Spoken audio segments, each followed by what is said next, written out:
Hi అండి, welcome to Sai Rishi collections. Today collections fancy పట్టు శారీస్.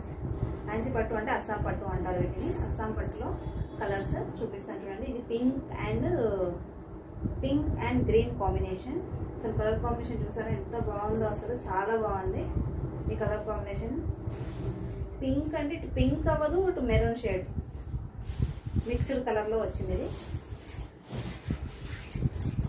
చూసారు కదా ఎంత బాగుంది అసలు కలర్ కాంబినేషన్. బార్డర్ కూడా చాలా నీట్గా వచ్చిందండి. అసలు చూడండి ఎంత బాగుంది అసలు. చూసారు కదా ఎలా ఉందో ఈ బార్డర్. ఇదిగోండి కాంబినేషన్ మీకు నీ దగ్గర నుంచి చూపిస్తాను, అందుకే జూమ్ నుంచి చూడండి ఎంత బాగా వచ్చిందో. గోల్డ్ కలర్ అండి ఇది. శారీ అంతా ఇలానే ఉంటుంది మొత్తం. శారీ స్టార్టింగ్ నుంచి మనకి ఇలాగ బూటీస్ వచ్చాయి, హెవీగానే వచ్చాయి. ఎక్కడ మనకి ఇంకా ఎక్కువ గ్యాప్ వచ్చి రాలేదు. ఇదిగోండి స్టార్టింగ్లో ఇంతే, హాఫ్ మెట్ కూడా లేదండి, ఇది ఇంతే వచ్చింది.